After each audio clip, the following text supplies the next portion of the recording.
बिस्मिल्लाहिर्रहमानिर्रहीम। अस्सलाम वालेकुम। मैं हूं मुबश्शिर हसन, आपका बायोलॉजी का टीचर। हम क्लास 9 के अंदर चैप्टर 5 तक हम डिस्कस कर चुके थे। 1 to 5 हमने डिस्कशन कर ली थी। आज हमने 6 चैप्टर स्टार्ट करना है, दैट इज़ बायोडाइवर्सिटी। बायोडाइवर्सिटी जो है, इसमें हमने SLO डिस्कस करना है। SLO नंबर 1 है डिफाइन बायोडाइवर्सिटी एंड क्लासिफिकेशन। तो इसमें हम देखते हैं कि जी बायोडाइवर्सिटी के हवाले से हमने क्या क्या बातें डिस्कस करनी है। देखिए जी, सबसे पहले तो मैं बायोडाइवर्सिटी को डिफाइन करता हूं। आपने देखना है कि बायोडाइवर्सिटी होती क्या है। बायोडाइवर्सिटी बेसिकली है क्या? बायोडाइवर्सिटी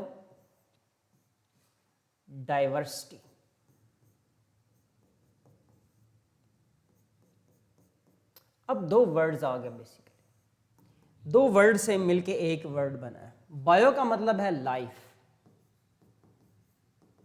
डाइवर्सिटी का मतलब है वैरायटी, यानी कि आप यहां पर कहते हैं कि वैरायटी ऑफ ऑर्गेनिज्म, यहां पे ठीक है वैरायटी। तो वैरायटी यहां पर बेसिकली क्या आएगी? Number of types.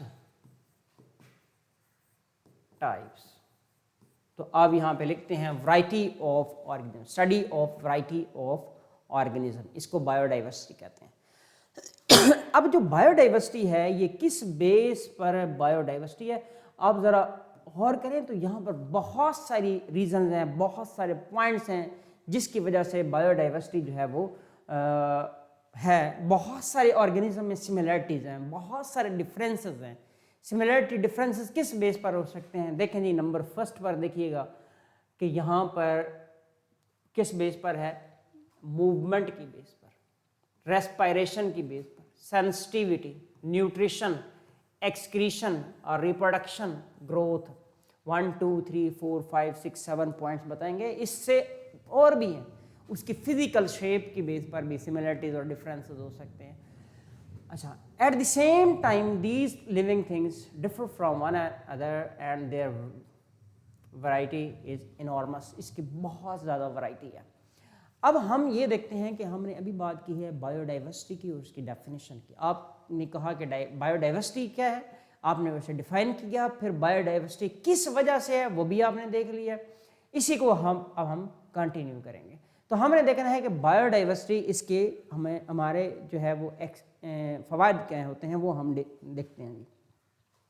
आए देखते हैं, यहाँ पर नंबर फर्स्ट पर हम डिस्कस कर लेते हैं रिसाइकलिंग। रिसाइकलिंग हम यहाँ पर डिस्कस करते हैं बायोडाइवर्सिटी का बेनिफिट के अंदर। इम्पोर्टेंस,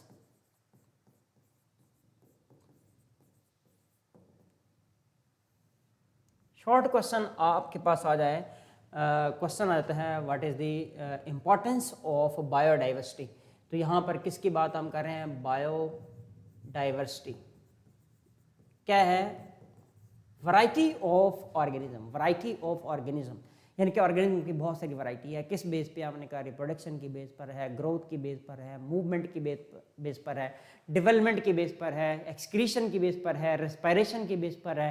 तो मल्टीपल रीजन हमने देखी हैं। जेनेटिक बेस हैं, फिजिकल अपीयरेंस की बेस पर है, रिप्रोडक्टिव जो है स्ट्रक्चर की बेस पर है। मल्टीपल टाइप्स इसमें हो सकती हैं।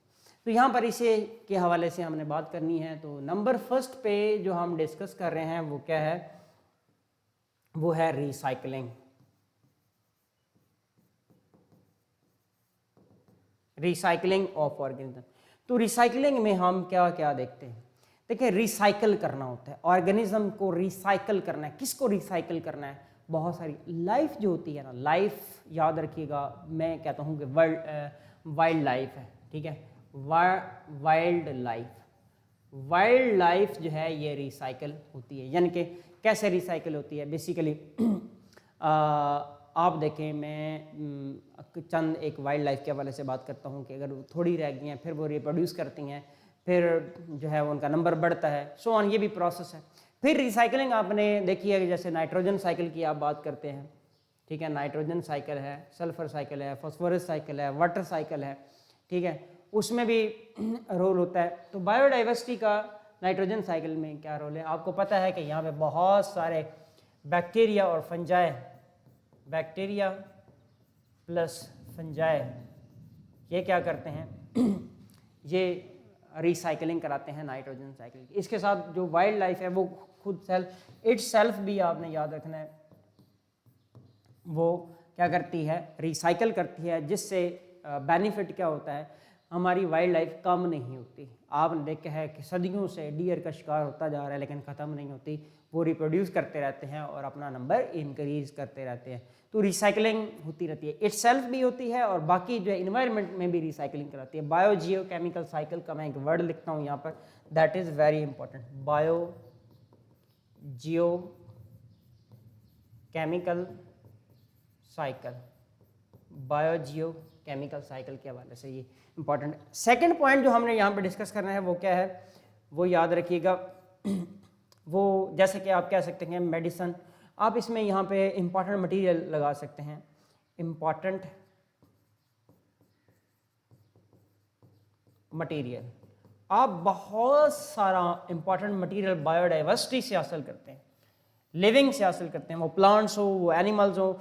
मैं यहाँ पर चंद एक लिस्ट करता हूँ, जैसे कि आप डाइज वहाँ से लेते हैं, रेजन्स, गम्स, ठीक है, रेजन्स आप लेते हैं, गम्स लेते हैं आप, देन आप डाइज की बात करें, कलर्स सारे यहाँ से लेते हैं। फिर आप फ्लेवर के लिए कोई भी मटेरियल लेते हैं तो वो बायोडाइवर्सिटी का इस्तेमाल किया जाता है। आप उसके साथ आप देखें लेदर लेते हैं, ठीक है, कॉटन लेते हैं, सो ऑन, आप लेदर के साथ, और इसके अलावा बहुत सारी प्रोडक्ट्स भी लेते हैं, मेडिसिन भी लेते हैं। प्रोडक्ट्स में आप अगर एनिमल्स की बात करें, मिल्क लेते हैं, मिल्क से मल्टीपल आप चीज़ें बना लेते हैं, जैसे पनीर बना रहे होते हैं, जैसे कि मक्खन बना लिया, बटर बना लिया, घी बना लिया, सो ऑन। और इसके साथ आप फैट हासिल कर रहे होते हैं, मीट आपको मिलता है। यानी कि फूड देखें उसमें भी बड़ी इंपॉर्टेंस है, आप मेडिसिन देखें उसमें भी बड़ी इंपॉर्टेंट है, अदर मटेरियल देखें वो उसमें भी बड़ी इंपॉर्टेंस होती है। किसकी? जितना भी प्लास्टिक आप बनाते हैं ये कहाँ से आप लेते हैं? पहले प्लांट से लिया जाता है, रबड़ प्लांट से लिया जाता है, और उसके बाद आप पेपर बनाते हैं और मल्टीपल थिंग्स, फर्नीचर लेते हैं, वो सारे के सारे बायोडाइवर्सिटी का ही कमाल होता है। तो ये इसके अंदर आ गया। और इसके अलावा अदर्स में भी बहुत सारे बायोडाइवर्सिटी का रोल होता है। मैं एक अदर्स का पॉइंट भी यहाँ पर लिख देता हूँ, तीसरी हेडिंग यहाँ पर अदर्स की लगा देता हूँ। अदर्स, अदर्स के अंदर मैं एक पॉइंट यहाँ पर अगर मेंशन करूँ तो क्लाइमेट की बात कर रहा हूँ। क्लाइमेट और वेदर के लिए बायोडाइवर्सिटी बड़ी इंपॉर्टेंट है। जैसे कि फॉरेस्ट की बात करते हैं, फॉरेस्ट को हम बफर भी कहते हैं, ठीक है, तो वो भी किसका काम है? प्लांट्स का काम होता है, बायोडाइवर्सिटी का उसमें रोल होता है। क्लाइमेट के हवाले से आपने देख लिया, और इसके अलावा और भी बहुत सारे जो है इसके बेनिफिट होते हैं। जैसा कि आप लिख सकते हैं इसमें जी, फ्लडिंग को रोकता है, वो भी आपने इंपॉर्टेंट याद रखना है फ्लडिंग के हवाले से, ठीक है, फ्लडिंग को ब्रेक करता है।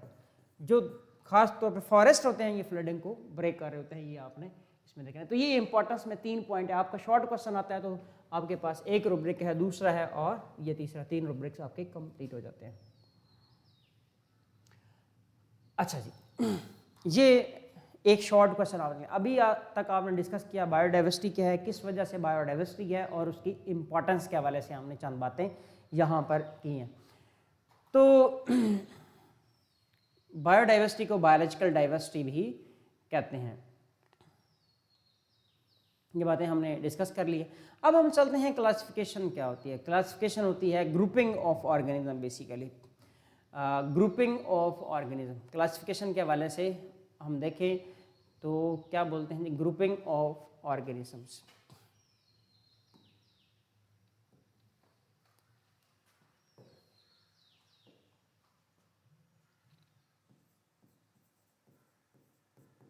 क्लासिफिकेशन,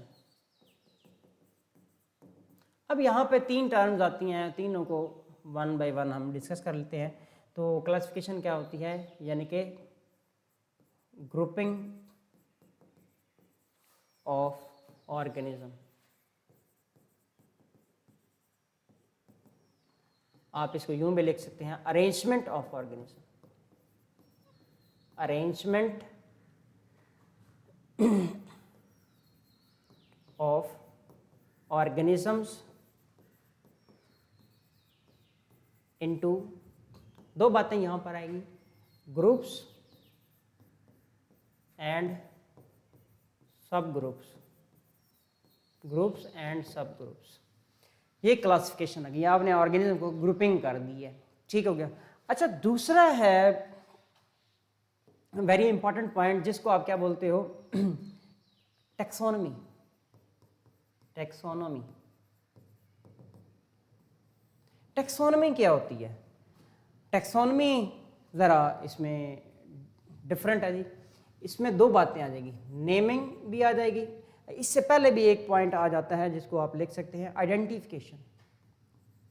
आइडेंटिफिकेशन, आपने पहले आइडेंटिफाई किया ऑर्गेनिज्म को, अच्छा उसके बाद उसकी नेमिंग की, उसके नाम रखे, और तीसरे पे उसकी क्लासिफिकेशन कर दी।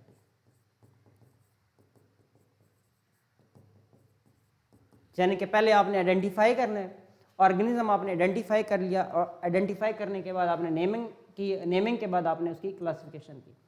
तीसरा जो यहाँ पे पॉइंट है वो आपने देखना है, वो क्या होता है, ये है systematics. Systematics,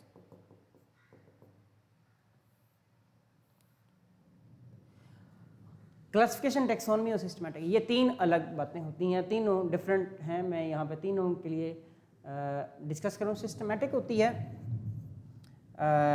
study of biodiversity. यहाँ पर बायोडाइवर्सिटी की स्टडी है, study of biodiversity on the basis of evolutionary history. अब यहां पर आपने क्या ऐड कर दिए, एवोल्यूशनरी हिस्ट्री। तीन बातें अलग, क्लासिफिकेशन में आपने एनिमल्स के ग्रुप्स बनाए, ऑर्गेनिज्म के ग्रुप्स बनाए, अरेंज किया। टैक्सोनॉमी में आपने उनको आइडेंटिफाई किया, फिर आपने नाम रखे, और फिर आपने उनकी क्लासिफिकेशन की। अच्छा, फिर सिस्टमैटिक्स क्या होता है, आपने बायोडाइवर्सिटी की स्टडी करनी होती है, किसके बेस पर, on the basis of evolution. तो ये इसका पॉइंट आ जाता है। तो इसके बाद हमने देखना है, क्या देखना है जी, जो क्लासिफिकेशन है इसमें कौन कौन से जो लोग हैं उन्होंने रोल परफॉर्म किया है, वो हम देखते हैं। कंट्रीब्यूशन ऑफ डिफरेंट साइंटिस्ट, इसमें मुख्तलिफ साइंटिस्ट हैं, इनका हम जिक्र करते हैं जी।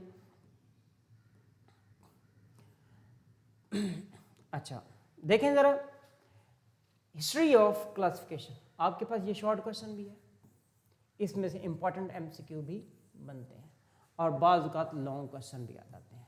शॉर्ट क्वेश्चन में 1 से 2 या 3 साइंटिस्ट आपसे पूछे जा सकते हैं, लॉन्ग क्वेश्चन के अंदर हिस्ट्री कंप्लीट पूछी जा सकती है, और शॉर्ट क्वेश्चन में किसी एक साइंटिस्ट का कोई भी जो कंट्रीब्यूशन है, जो काम है, वो देख सकते हैं हम यहाँ पे। The Greek philosopher Aristotle, number first पे क्या आ गया, Greek philosopher Aristotle number first पे आ गया। was the first person who classified the living organism। Number first पे हमने किसकी बात की, ग्रीक फिलोसफर। सबसे पहले जो क्लासिफिकेशन करने वाला पर्सन था वो एरिस्टोटल था, याद रखें।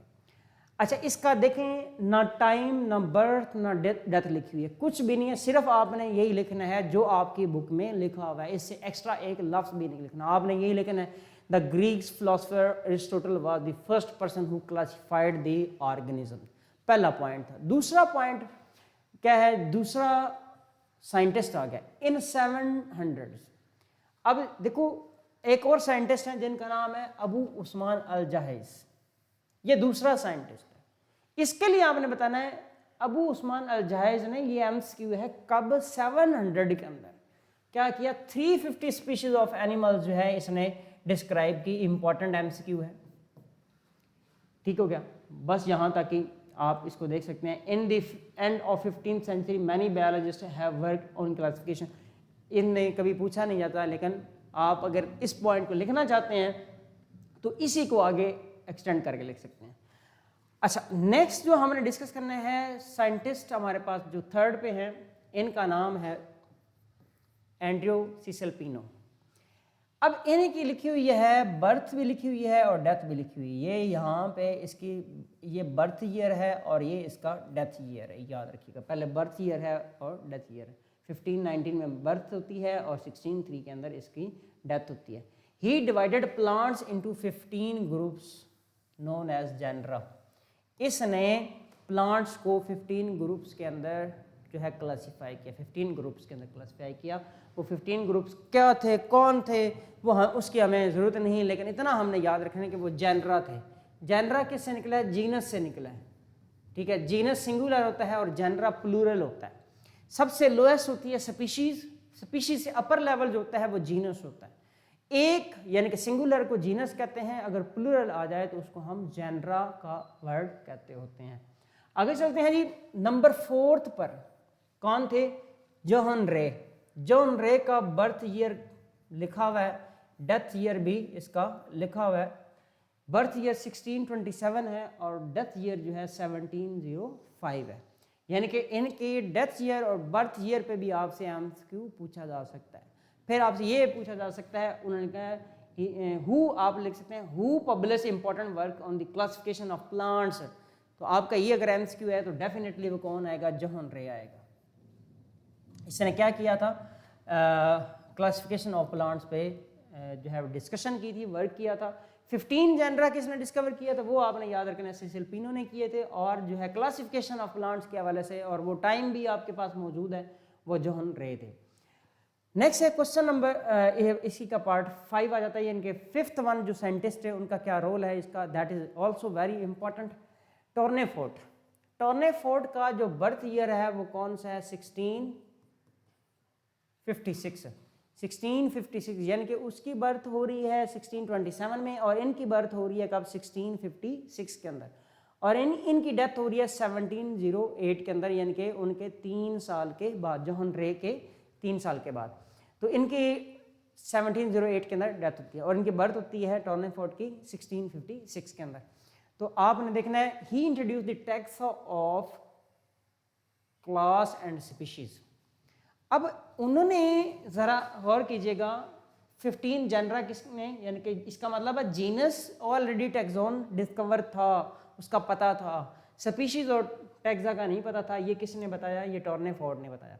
तो मैं यहाँ पर भी आपने 3 बातें कर ली हैं, स्पीशीज, क्लास और जेनरा। मैं इसका सीक्वेंस बना देता हूँ। स्पीशीज से ऊपर क्लास जीनस आ जाएगा, ठीक हो गया, और इससे ऊपर क्या आ जाएगी? क्लास आ जाएगी। लेकिन अभी सीक्वेंस ठीक नहीं है। मैंने अभी आपको ये बताया सीक्वेंस आता है, ऑर्डर है कैसा। से जीनस से ऊपर फैमिली होती है, याद रखिएगा। फैमिली से ऊपर फिर क्लास होती है, ऑर्डर आते हैं देन क्लास आती है। इंशाल्लाह इनको बड़ी डिटेल में डिस्कस करेंगे। लास्ट पे हमने डिस्कस करना है 6th नंबर पर कॉर्लिस लीनियस। 1706 में इनकी बर्थ होती है और इनकी डेथ होती है 1778 के अंदर।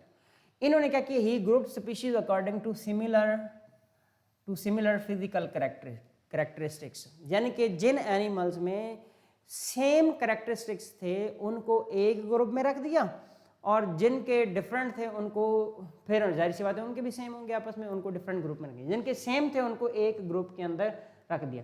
तो अभी तक आपने 6 साइंटिस्ट का यहाँ पर जिक्र किया, 6 साइंटिस्ट का अभी तक जिक्र किया। उनको अगेन से हम देख लेते हैं वो कौन कौन से हैं। नंबर 1 पे देखिएगा, आपके पास मौजूद हैं यहाँ पर कॉर्लिस लीनियस के हवाले से आपने बात की, अरिस्टोटल की बात की सबसे पहले। नंबर 2 अबू उस्मान अल जहाइज, ठीक है। अबू उसामा लिखा था, Abu Usman.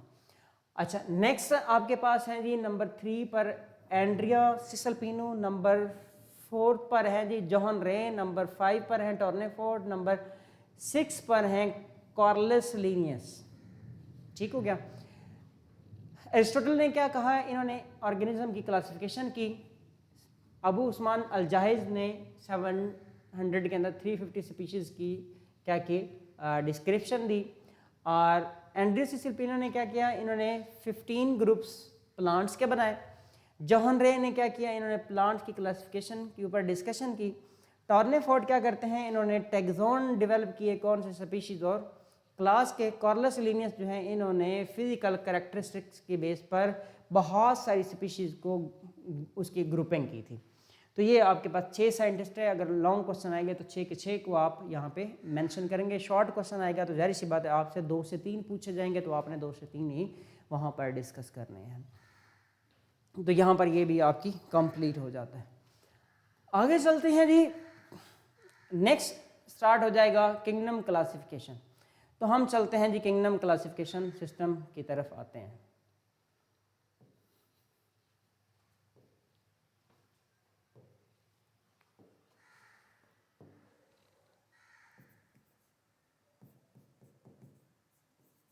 Kingdom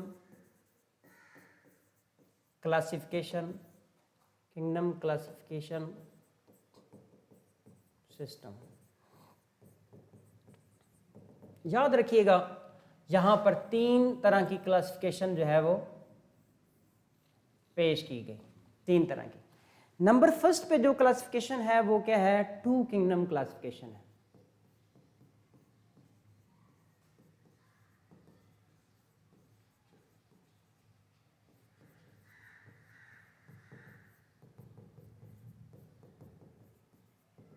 to kingdom classification सिर्फ 2 तरह से थी।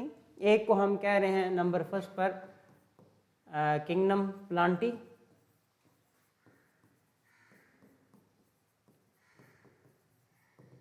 नंबर सेकंड पर जो है वो आप यहाँ पर लिख सकते हैं किंगडम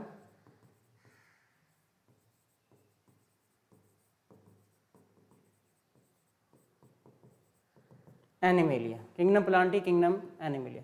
किंगडम प्लांटी के अंदर आपने देखना है कि क्या क्या उन्होंने यहाँ पर रखा। उन्होंने यहाँ पर आप देखें तो सारे के सारे बैक्टीरिया भी रख दिए इसी के अंदर, बैक्टीरिया इसी के अंदर रख दिया, फंजाई यहाँ पर रख दिए, देन प्लांट सारे यहाँ पर रख दिए। तो मल्टीपल यहाँ पर मौजूद हैं। यहाँ पर ऑल एनिमल्स रख दिए, ठीक है। इसमें मज़ीद आप देख सकते हैं, आप अपनी बुक की तरफ अगर आएँ तो यहाँ पर आपको क्लासिफिकेशन सिस्टम के हवाले से आपको नज़र आएगा। यहाँ पर देखिएगा 2 किंगडम क्लासिफिकेशन में एक प्लांटी है और दूसरा एनिमेलिया। प्लांटी में सारे यहाँ पर जो है वो क्या रखे हैं, बैक्टीरिया भी रखा है और साथ फंजाई और एल्गी भी रख दिया गया इसी ग्रुप के अंदर। फंजाई ऑटोट्रॉफ नहीं है लेकिन इनको भी यहाँ पर ही प्लेस कर दिया था, लेकिन बाद में इनके लिए अलग से आपको पता है कि एक किंगडम बना दिया गया। अच्छा, एनिमल्स के अंदर सारे के सारे उन्होंने हेट्रोट्रॉफ रख दिए, ठीक है, जो ऑटोट्रॉफ के ऊपर डिपेंड करते थे। अगेन से आप देखें तो यहाँ पर हम डिस्कस कर रहे थे, यहाँ पे एनिमल्स आ गया तो यहीं पर आप इसकी बात डिस्कस करेंगे। सारे के सारे ऑटोट्रॉफ या हेट्रोट्रॉफ रखती हैं। ऑटोट्रॉफ डिपेंडेंट आप कह सकते हैं, हेट्रोट्रॉफ्स यहाँ पर मौजूद हैं, यहाँ पर क्या है ऑटोट्रॉफ। लेकिन आप यहाँ पे ज़रूर याद रखिएगा फंजाई जो है ये ऑटोट्रॉफ नहीं है, ये भी हेट्रोट्रॉफ ही है।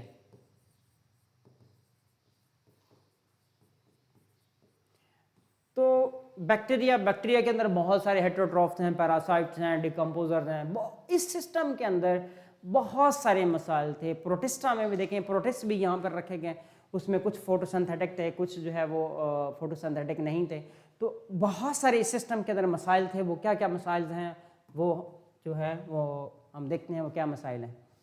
वो हमारी बुक में सारी डिटेल्स में discuss. Many unicellular organism like Euglena have both plant like presence of chlorophyll and animal like heterotroph mode of nutrition and lack of cellular characteristics, so separate kingdom was introduced for such organisms। यानी कि Euglena जो है वो आपके पास देखें वो autotroph भी है, वो हेटरोट्रॉफ भी है, और इसके प्रोटिस्ट बहुत सारे ऐसे थे जो ऑटोट्रॉफ भी थे, हेटरोट्रॉफ भी थी।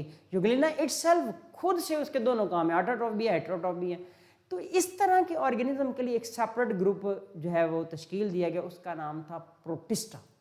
ये 3rd किंगडम। तो दूसरी जो क्लासिफिकेशन यहाँ पर आई वो कौन सी थी, उसे हम कहते हैं 3rd kingdom classification system, 3 kingdom classification system.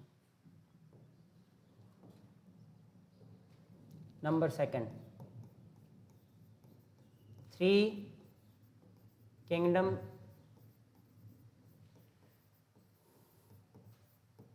Classification system, ठीक हो गया। अब 3 किंगडम क्लासिफिकेशन सिस्टम में क्या आ गया, नंबर फर्स्ट पे उसी तरह से प्लांटी।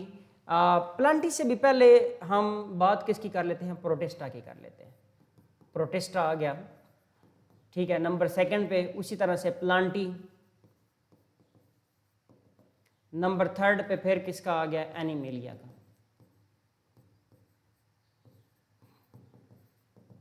अब 3 किंगडम यहाँ पर मौजूद हैं।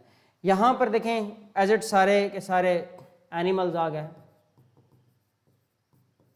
यहाँ पर प्लांट्स आ गए, प्लस फंजाई भी यहाँ पर आ गए।